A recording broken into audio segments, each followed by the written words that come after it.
Assalamualaikum warahmatullahi wabarakatuh. Perkenalkan, nama saya Dini Dwirawati dari Prodi Akuntansi dengan NIM 29022 50026 dengan jurusan pengampu Bapak Hendra Permadi STMM dengan mata kuliah Pengantar Ekonomi Makro Universitas Trisakti Bekasi. Pengangguran dan inflasi adalah dua masalah ekonomi utama yang dihadapi setiap masyarakat. Kedua-dua masalah ekonomi itu dapat mewujudkan beberapa efek buruk yang bersifat ekonomi, politik, dan sosial. Pengangguran dan inflasi yang dihadapi suatu ekonomi dan bentuk kebijakan pemerintah yang dapat dijalankan untuk mengatasi masalah tersebut. 3 bentuk kebijakan pemerintah dapat dijalankan. Yang pertama, kebijakan fiskal, kedua, kebijakan moneter, dan ketiga, kebijakan segi penawaran. Masalah pengangguran. Dalam membedakan jenis-jenis pengangguran, terdapat dua cara untuk menggolongkannya, yaitu berdasarkan kepada sumber penyebab yang mewujudkan pengangguran tersebut. Yang kedua, berdasarkan kepada ciri pengangguran yang ada. Jenis pengangguran berdasarkan penyebabnya. Berdasarkan penggolongan ini, pengangguran dapat dibedakan kepada jenis pengangguran berikut. Yang pertama, pengangguran normal atau friksional. Kedua, pengangguran siklikal. Tiga, pengangguran struktural. Keempat, pengangguran teknologi.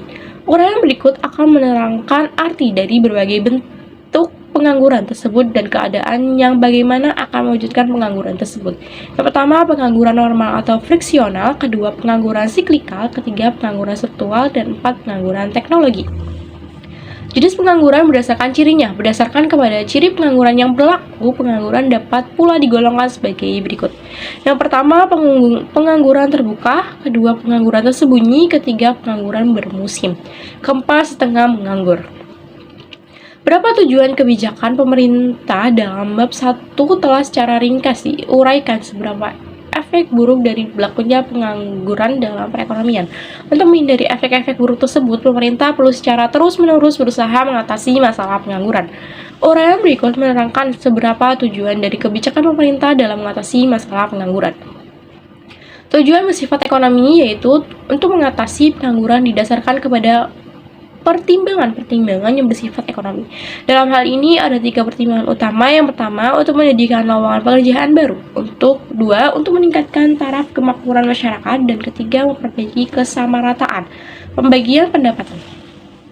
Tujuan bersifat sosial dan politik. Kebijakan pemerintah untuk mengatasi masalah pengangguran juga berusaha untuk mencapai seberapa tujuan yang bersifat sosial dan politik. Tujuan untuk mengatasi masalah sosial dan politik tidak kalah pentingnya dengan tujuan yang bersifat ekonomi. Tanpa kestabilan sosial dan politik, usaha-usaha untuk mengatasi masalah ekonomi tidak dapat dicapai dengan mudah. Berikut ini diterangkan masalah sosial dan politik utama yang ingin diatasi melalui kebijakan pemerintah mengurangi pengangguran. Masalah inflasi atau kenaikan harga. Masalah yang terus-menerus mendapatkan perhatian pemerintah adalah masalah inflasi. Tujuan jangka panjangnya pemerintah adalah menjaga agar tingkat inflasi yang berlaku berada tingkat yang sangat rendah. 0% bukanlah tujuan utama kebijakan pemerintah karena sangat sulit untuk dicapai. Yang paling penting adalah untuk diusahakan agar tingkat inflasi tetap rendah.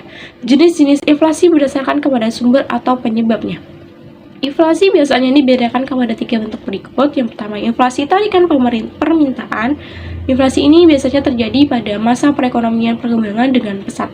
Kesempatan kerja yang tinggi menciptakan tingkat pendapatan yang tinggi dan selanjutnya menimbulkan pengeluaran yang melebihi kemampuan ekonomi, mengeluarkan barang dan jasa.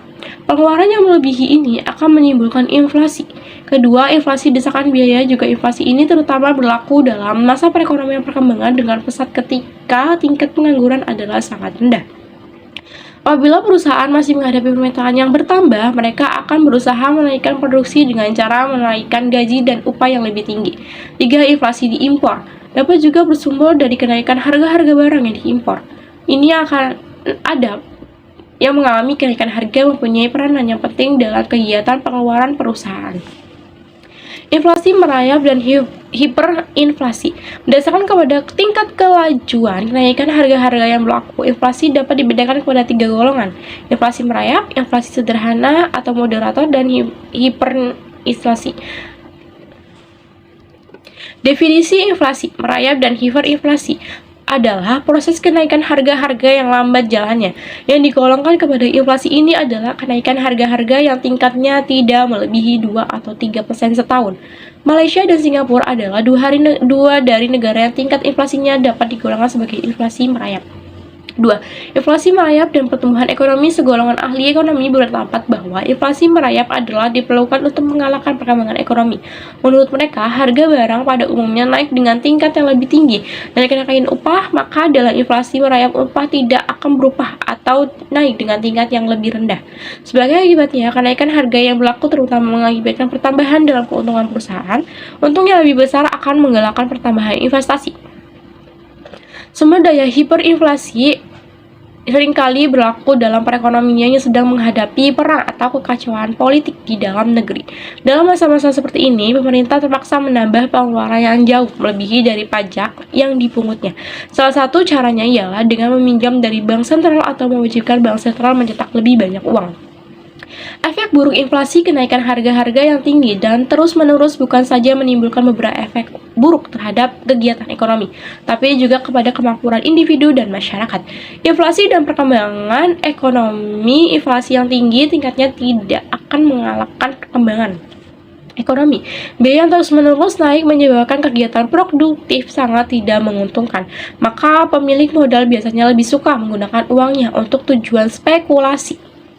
Inflasi dan kemakmuran masyarakat di samping menimbulkan efek buruk ke atas kegiatan ekonomi negara, inflasi juga akan menimbulkan efek-efek yang berikut kepada individu dan masyarakat. 1. Inflasi akan menurunkan pendapat real orang-orang yang berpendapat tetap. 2. Inflasi akan mengurangi nilai kekayaan yang berbentuk uang. 3. Memperburuk pembagian kekayaan. Masalah pengangguran dan kebijakan fiskal. Dalam menerangkan mengenai penerapan kebijakan fiskal dalam menghadapi masalah pengangguran, analisis yang akan dibuat dibedakan kepada dua pendekatan dengan menggunakan grafik Y sampai dengan AE dan grafik AE dikurangi S seperti telah diterangkan dalam. Menjalankan kebijakan fiskal dapat dilakukan 3 bentuk tindakan, yaitu mengubah pengeluaran pemerintah saham, mengubah pajak saja, dan secara serentak mengubah pengeluaran pemerintah dan pajak. Dalam analisis ini, di bagi ini yang akan diterapkan adalah kebijakan fiskal yang dicantumkan dalam poin A dan B. Selanjutnya, dalam analisis dibuat akan dimisalkan perubahan pengeluaran pemerintah yang akan dilakukan adalah sama dengan perubahan pajak. Efek kebijakan fiskal, pendekatannya Y sama dengan AF. Maka perhatikan grafik A menunjukkan efek kebijakan fiskal apabila pengangguran berlaku dalam perekonomian dan penambahan pengeluaran pemerintah sebesar dilakukan untuk mengatasi masalah tersebut. Sedangkan gambar B menunjukkan efek kebijakan fiskal apabila perusahaan itu dilakukan melalui penurunan pajak, di mana perubahan keseimbangannya berlaku adalah grafik. Misalkan keseimbangan asal dicapai di titik S1, maka keseimbangan ini menunjukkan pendapatan nasional ada Y1. Dan dalam keseimbangan ini pengangguran berlaku. Untuk mengatasinya, pemerintah menambah pengeluaran sebanyak dan pertambahan pengeluaran ini memindahkan pengeluaran agregat dari AE1 ke AE2. Perubahan tersebut berarti keseimbangan bergeser ke E2 dan mendapatkan nasional peningkat dari Y1 ke Y2. Perubahan ini akan mendapat kesepakatan kerja dan mengurangi pengangguran. Perbandingan mengenai sebab yang berlaku apabila diperhatikan efek dari pertambahan pengeluaran pemerintah ditunjukkan dalam grafik A dan pengurangan pajak ditunjukkan dalam grafik B. Dapat disimpulkan bahwa Y0, Y1 dalam grafik adalah kurang dari dalam grafik. Hal ini berlaku dalam keadaan di mana diasumsikan yang menyebabkan perbedaan tersebut adalah karena pengurangan pajak akan menambah pengeluaran agregat atau yang berlaku sebagai akibat pertambahan konsumsi rumah. Pada jumlah yang lebih kecil dari perbedaan efeknya ini dapat disimpulkan bahwa multiplier pajak adalah lebih kecil dari multiplier pengeluaran pemerintah. Pengangguran dan kebijakan segi penawaran.